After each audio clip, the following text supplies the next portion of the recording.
And you telling me your culture come from the hood, a word that came out in the 90s, right? A word that came out in the 90s created by a bunch of rappers that people use and don't even know what it means. Because really, you're supposed to say neighborhood. You ain't from no hood because you're not from a neighborhood. You a square. So how you from a hood? That don't even make no sense. So we got squares using gang language. That's another issue, but that's a whole nother story. We ain't gonna get into that.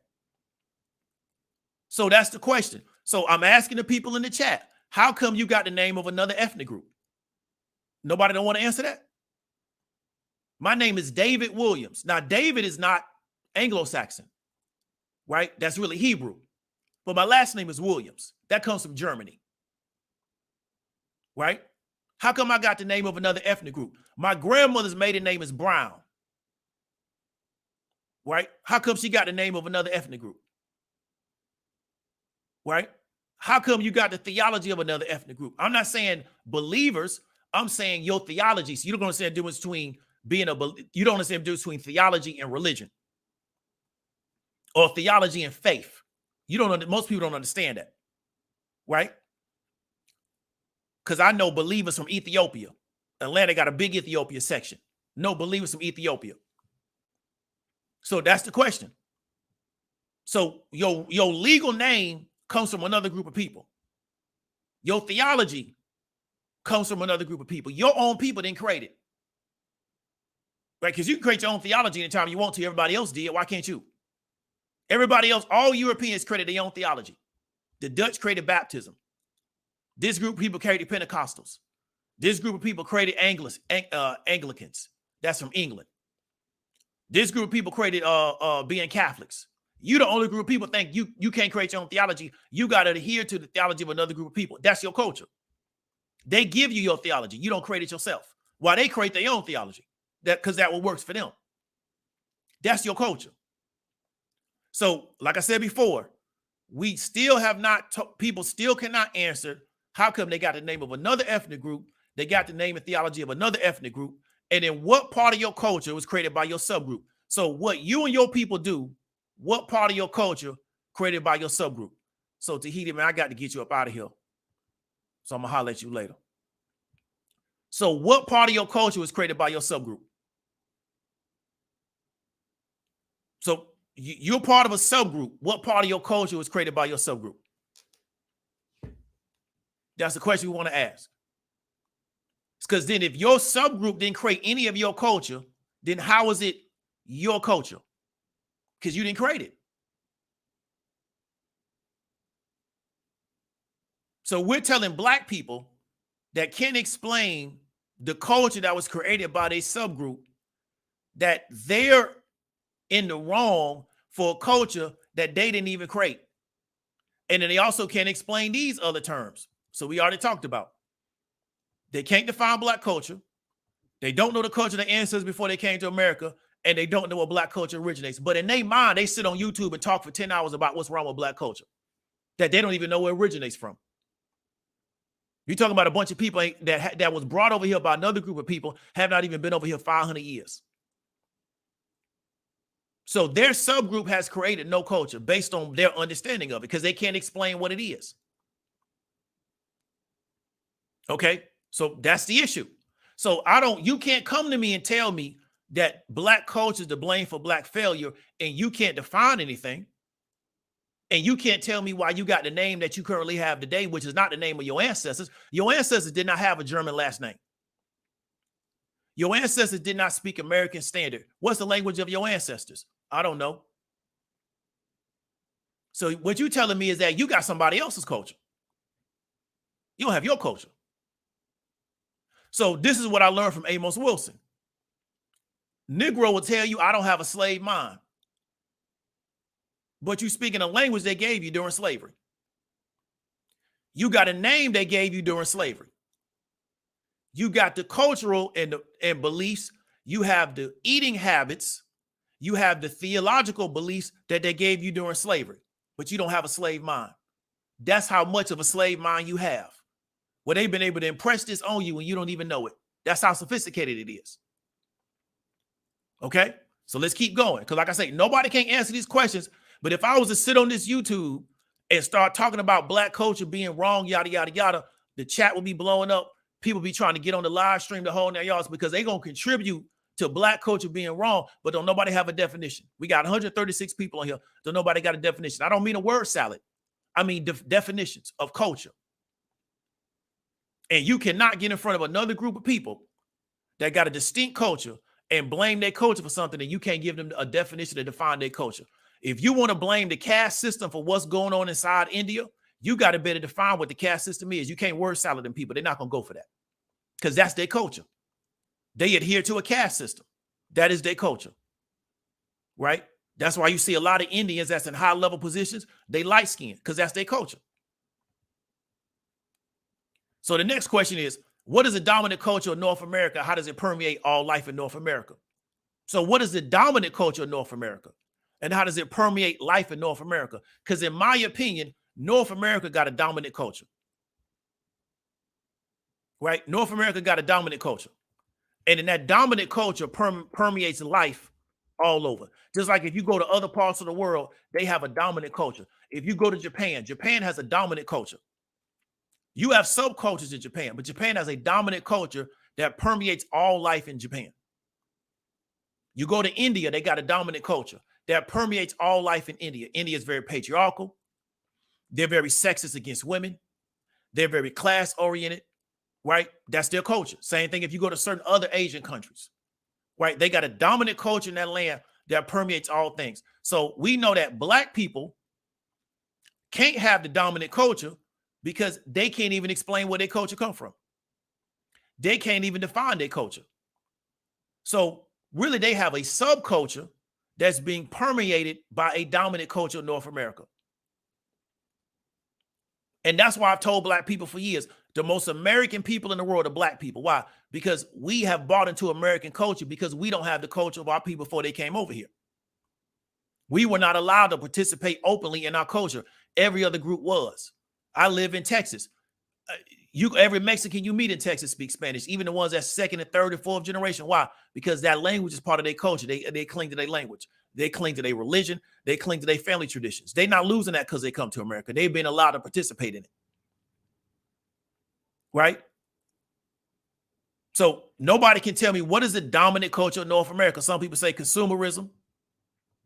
Miss Moon, I appreciate you participating. Mr. Watts say white culture is dominant and all forces other to confirm. I appreciate you participating, big dog. American culture, fun, glory, and violence. See, this is the issue. Like I said, we talking about what is the dominant culture. We're not talking about this is the problem. So that's what I said before, is we can't never deal with the issue that's on the table. That's part of American culture too, being distracted, right? We got to deal with the issue that's on the table. What is a part of American culture, right? What's the dominant culture of America?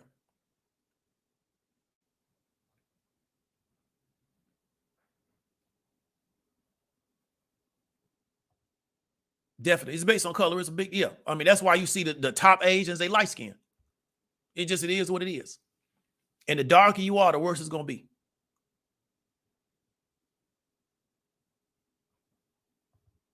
Consumerism. Okay. So who created consumerism? Black people didn't create it. Because black people came over here, they couldn't buy nothing. They were slaves. So they couldn't have created consumerism. Appreciate it, Trigger Man. Capitalism. I feel you. PhD, white inferior believe in practice as superiority. I appreciate it. So that's the question. What's the dominant culture? So let me ask you a question. We get a lot of black people that say stuff like, well, the reason why black people can't be successful is because of how they treat each other. You look at the picture of Megan Thee Stallion, how black men treat black women. Let me ask you this question right here, right? Because we talk about black culture. So people will say the black man is at fault for how the black woman is presented in American media. And that's a downside of our culture. That's supposed to be a knock on our culture. And the reason why we won't advance is because of the way the black man treats the black woman. Now, I'm not advocating for mistreatment of anybody, but this is when we start talking about culture. Let me show you something real quick. Do you know what this is? You know what that is right now? That's the number one porn site in the world. They do about $500 million in revenue. They owned by a Canadian company. That's a North American company. This website sends millions of images of Anglo-Saxon women all over the world doing all kind of stuff. And that has not stopped Anglo-Saxons and British Columbians and French Columbians from being a dominant power in the world. So they do pornographic images of their women. They send it all over the world. So everybody can look at their women doing pornography. And it hasn't stopped them from being in a position of power in this world. They colonizing the whole world, the whole 9 yards. So so we blame black culture for everything, but other people is doing it at a higher level than we can ever do. There's no black equivalent to Pornhub. Don't exist. No black equivalent to Pornhub. Don't exist. So she says, are they killing them too? Yes. See, this is the issue. We don't understand this type of stuff. Yes. Not only are they killing them, they kidnapping them and forcing them to get married, especially if you go to places like Eastern Europe, where women can't even walk around unchaperoned because they worried that somebody gonna kidnap them and force them to get married. Those are Europeans doing this to each other. So let me ask you a question. You don't think women got killed when Russia invaded Ukraine? You don't think no women got killed in that? When Russia invaded Chechnya and made them submit, you don't think no women got killed in that? The history of Europe is the history of Europeans killing other Europeans. That's why they had to start the League of Nations and then eventually turn around it into the United Nations. Why? To stop them from killing each other. Y'all need to not you personally, but some of y'all need to read more and not just believe the one thing. Well, you say that's war. But that's war. Right? Well, I don't understand it's still people dead though, right? So if it's war, it's all right. So all I got to do is declare war and the killing is justified. So if I say me and you was at war, it's cool if I knock you and get you up out of here, right? I just say it's war. That's what you're telling me? See how you got to come up with a rationale to make black people be at fault because you believe this idea that something's inherently wrong with black culture, but now you're going to try to put it onto the black man. But you can't, when we asking you to define black culture, you could come up with a definition of it. What's the definition of black culture? Where does it come from? How is it defined? Can't tell you. Right? And these people have been accused of putting child pornography on their site. They've been accused of putting rape porn on their site. That's why they lost their payment processing with Visa. And they still keep going. Why? They don't care. It's making money. That's their culture. And the majority of people on their site is white women. White young girls. Got their face all over doing all kind of weird stuff. They don't care. It's making money. That's their culture. So this is not exclusive to black men because there's no black equivalent to this. And I'm not saying I want it to be. What I'm saying is that we a lot of times have bought into this idea that we can't even define. So we jump on social media and we let somebody feed us something because, like I said, they know what's already inside our head. We've been programmed to believe there's something inherently wrong with black folks. Then we segment it amongst black men and black women. And then somebody just feeds into that because that benefits their situation, and we can't even define this stuff. And then when somebody asks us about our belief system, we start doing the word salad because we don't know no better. So that's Pornhub, right? So then the question we want to ask is that how come black people are not seen as having cultural subgroups that are influenced by the overall American culture? How come black people are seen as, you look at one black person, they represent all black culture?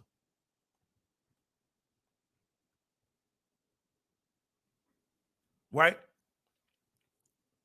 And so you up out of here. Because like I said, man, let me explain something to y'all, man. I'm from a whole different type of cut. I know what people is on just by their language. I study language.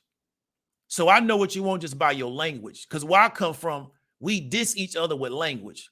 So as soon as you start using certain words, I know you're an enemy. You ain't got to worry about it. You ain't going to be here long.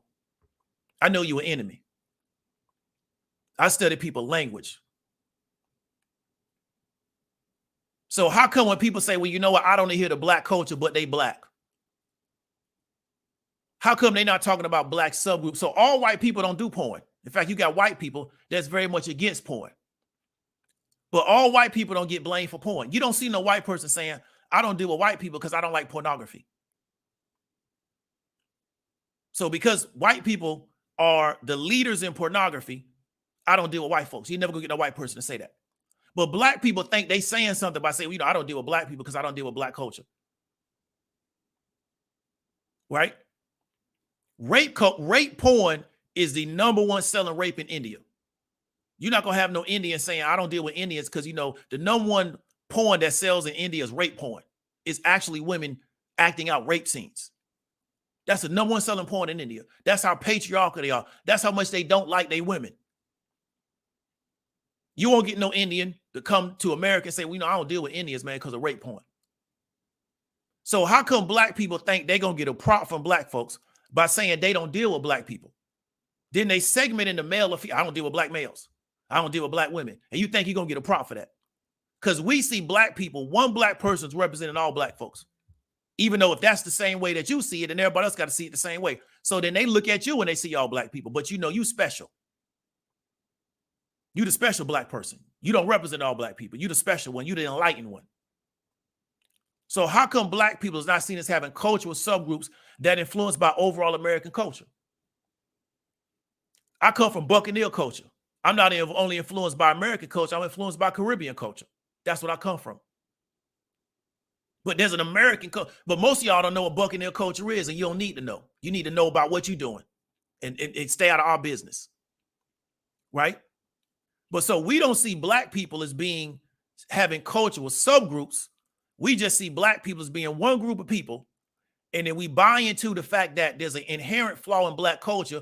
And that works on black folks because they don't even know what they're talking about, because they're misinformed about culture. Because you got millions of people walking around with German last names and Anglican last names and Anglo-Saxon last names and French last names, speaking American Standard, which is not the language of their ancestors. They're Calvinist, so they don't even understand where their theology comes from. It comes from a dude called Calvin, who created their theology. And when you go to theological school in the United States, all they teach you is Calvinism. They don't teach you out of the Bible. They teach you Calvinism. They don't teach the word, which is why these people don't know the word, because they don't teach that when you go to theology school. They teach Calvinism. So this shapes their mind. This shapes their mind. And then they repeat this stuff out and they think they're saying something. So let's talk about black subgroups, right? Real quick. And I'm going to show you what I mean by subgroups. Because this is a country, I don't think the average person realizes how large the United States is. It is absolutely ridiculous to think that a black person in Florida going to act just like a black person in Washington State. I had a student in one of my particular courses. He was from Seattle region. Me and him don't even talk the same. Why? Because he's from the Seattle area. He way on the other side of the country. His lifestyle and his experiences are different. So there's a black community there, but they don't act like how we act in Florida. We Buccaneers. They do what they do, what they do, what they do. Black people in New Orleans got their own culture. They do that fifth line when people get buried. That's the only part of the country that they do that. Don't nobody else do that. So this what we understand is that we don't understand that there's subgroups. So, but we look at one person as representing everything negative about black culture. We don't look at them as representing something positive. They represent everything negative. And so that means that something got to be wrong with them. And the way I make myself look good is say I want to have nothing to do with that. But you can't find a white person. Second line, my bad, LJ. I ain't from New Orleans. I apologize for that. Second line. I call the fifth line. I apologize. Right? Don't nobody do second line except the people in New Orleans. That's their thing. Right? So we don't see this as subgroups. And we can't explain none of it. Right? Now, people from New Orleans, a lot of them can tell you where their culture come from, but most black people can't. Because I had Amber on here now. I still can't pronounce her name because it's French. Can't pronounce it, still can't pronounce it.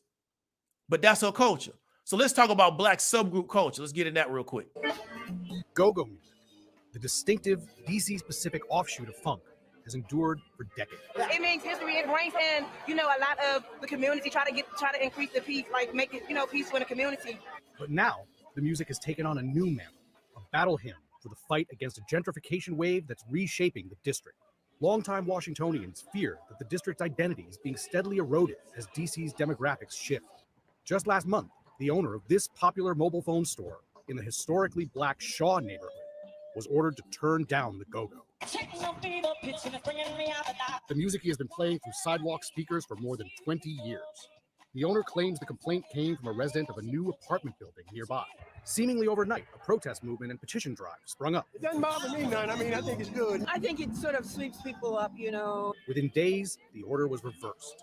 The mini controversy was over almost before it started, but it touched an obvious nerve. I think that was messed up because the go-go is what the go-go is DC. It's personal to DC. It's more than just some music. It's just a representation, of the culture here. It's that real. Musicians say they're proud of the way the city has rallied around their art form. They promise that no matter how Washington changes, the go-go beat will never stop.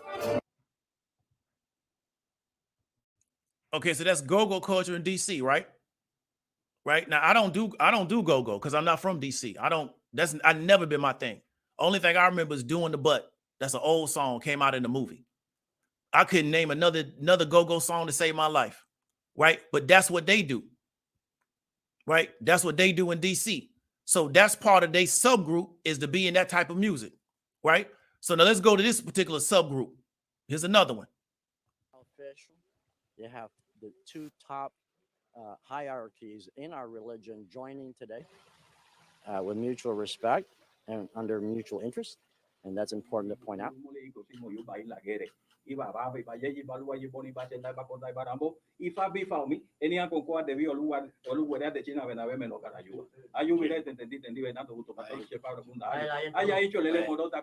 Once you have those two hierarchies working together and collaborating, then all of that other theological rituals and ceremonies begin to work out.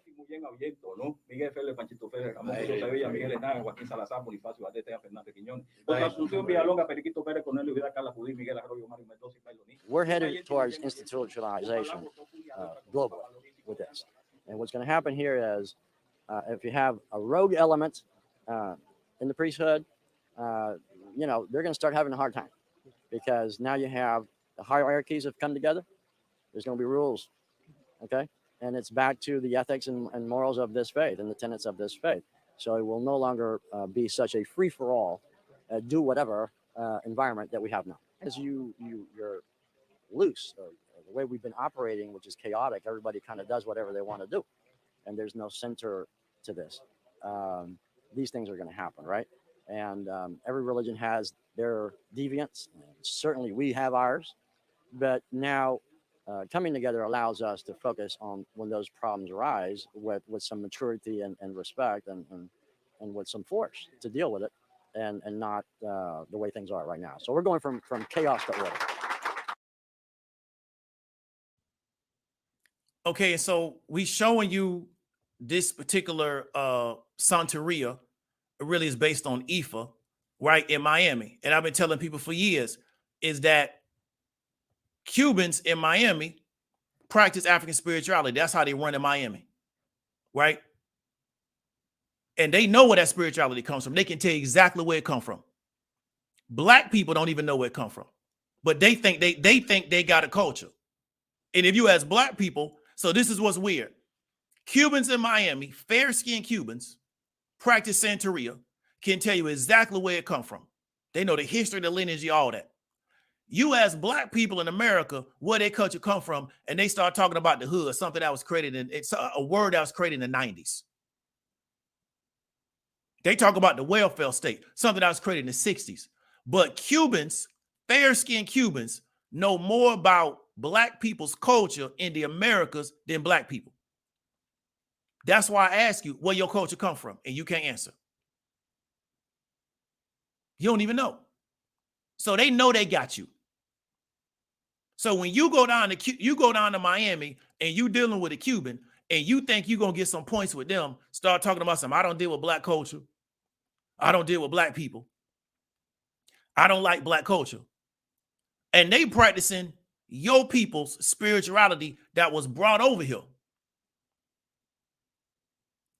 And you don't even know your culture and where it even come from. They know they got you. They got you just where they want you. You don't even know it. So they just gonna let you keep talking. And they using your people's spirituality to run Miami. Right? They came from Cuba and they brought everything they was doing in Cuba to Miami. And they're using that to run Miami. They just slipped up and let Castro get in. They're not gonna make that mistake no more. See what I'm saying? So they using your people's spirituality to run Miami, but you believe that black culture is bad for black failure. Well, ask me a question. Is Santeria black culture? It come from Africa. Is that black culture? But you can't answer that.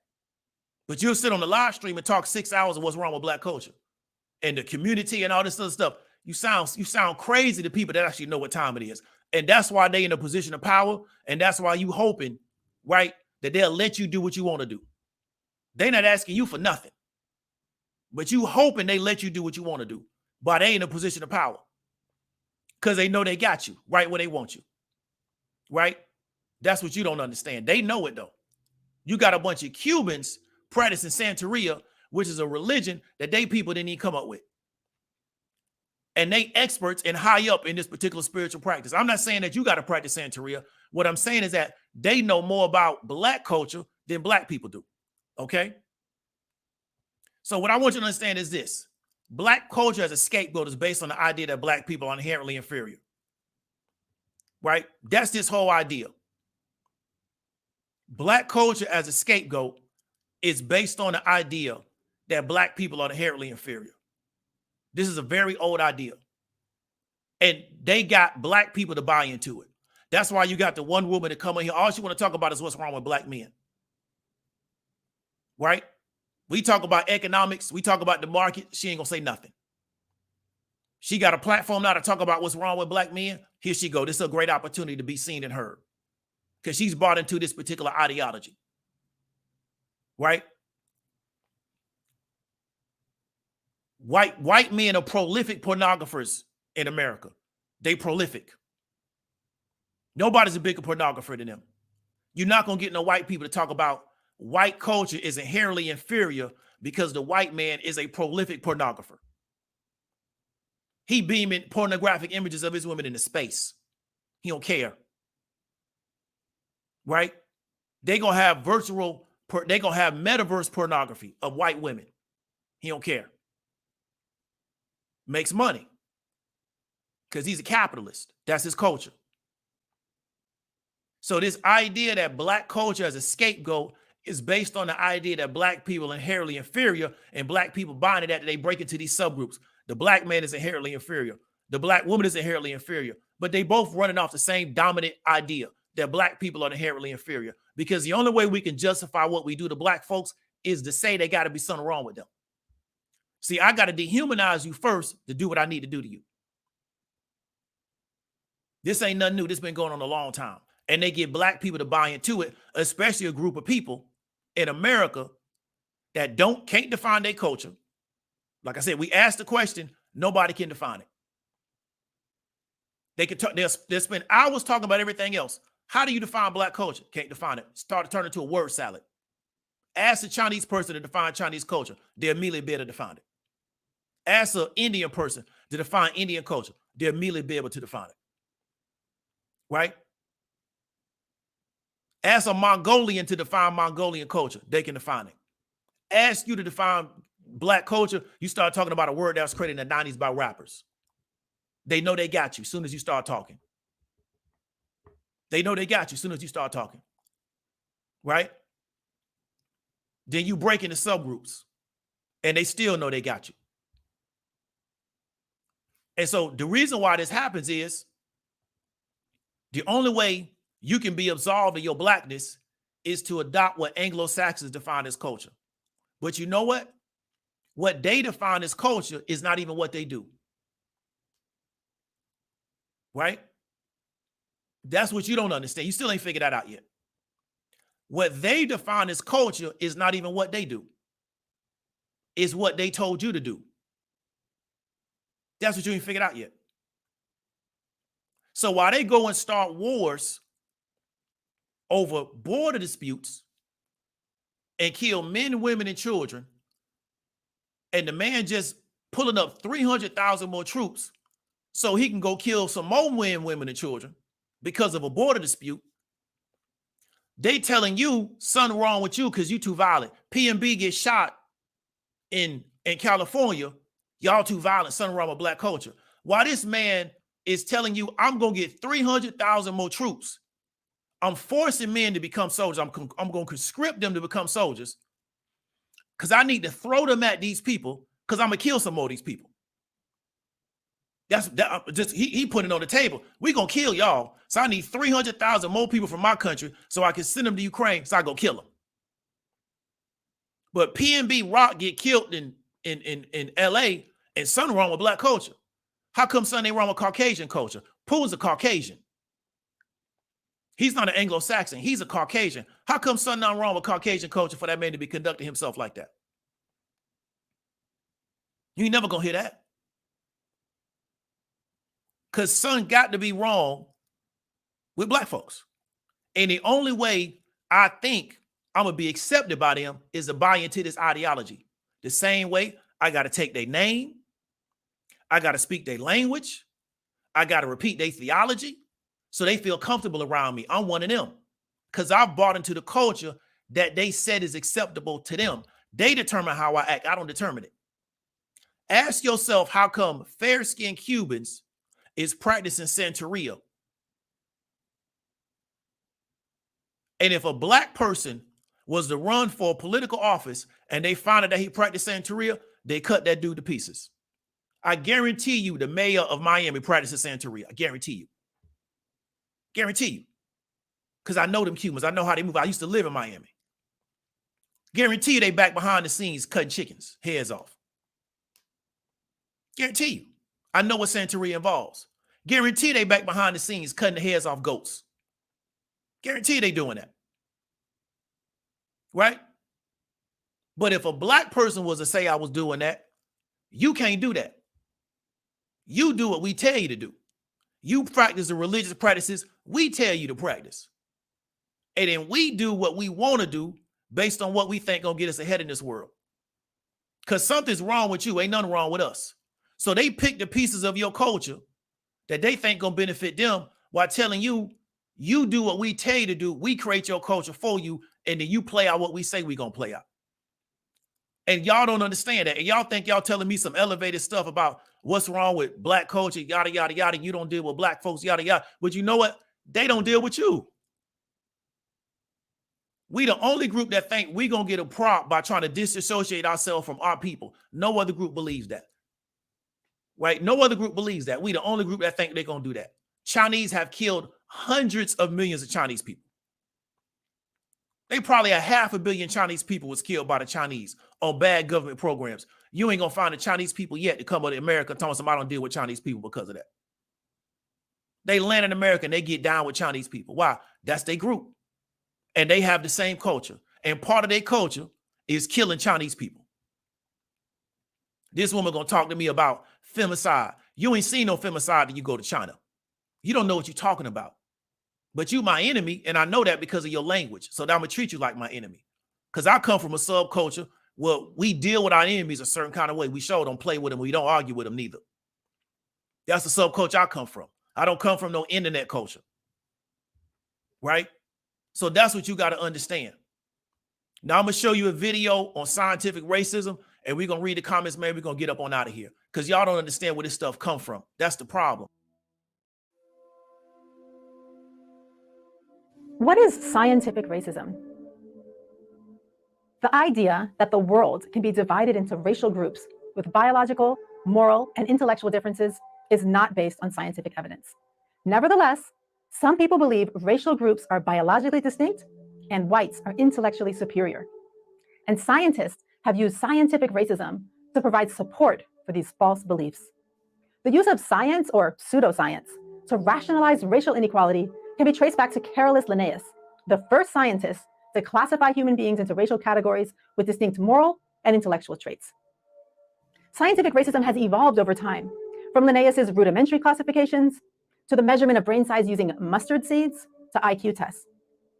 Intelligence testing, the attempt to quantify intellectual ability, has a sordid history. An early 20th century scientist, Henry H. Goddard, gave an intelligence test to immigrants arriving on Ellis Island. The majority of these immigrants received a low score, likely because they were recovering from a long voyage across the Atlantic. But eugenicists used Goddard's finding that immigrants scored low on these tests to argue that the United States should limit immigration from certain countries. Eugenicists believed they could improve the biological fitness of the population through immigration policies as well as sterilization.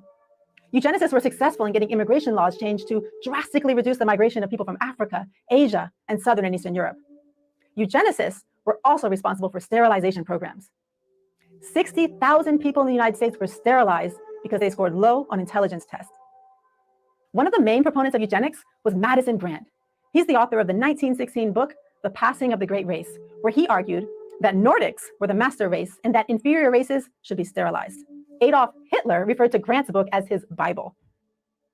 Hitler put Grant's ideas into practice when he passed the eugenic sterilization law in 1933. This law led to the sterilization of 225,000 people in Germany in just 3 years. The Nazis then took these ideas several steps further, first to euthanasia and then to the gas chambers. Despite these atrocities, ideas of innate intellectual inferiority and superiority have not disappeared. In 1994, psychologist Richard Herrnstein and political scientist Charles Murray published a book called The Bell Curve, which argues that intelligence is hereditary and varies by race. 10 years later, Frank Mealy and Vincent Sarek argued in their book, Race, The Reality of Human Differences, that races are a biological reality and that there are measurable intellectual differences between racial groups. And in 2009, a Harvard doctoral student named Jason Richwine defended a dissertation in which he argued that Latino immigrants have a substantially lower IQ than whites. Richwine further argued we should reduce Latino immigration because of the supposedly hereditary nature of IQ. These are the same arguments made by eugenicists in the early 20th century. Sociologists identify such arguments as examples of pseudoscience, beliefs or practices appearing to be scientific, but based more on personal biases than on scientific findings. Today, we know there is no scientific basis for dividing humans into genetically distinct racial groups, and that the social environment plays a significant role in shaping intelligence. Nevertheless, we can anticipate that scientific racism will continue to be propagated, as science has long been used to justify racial inequality. As science evolves, so does scientific racism.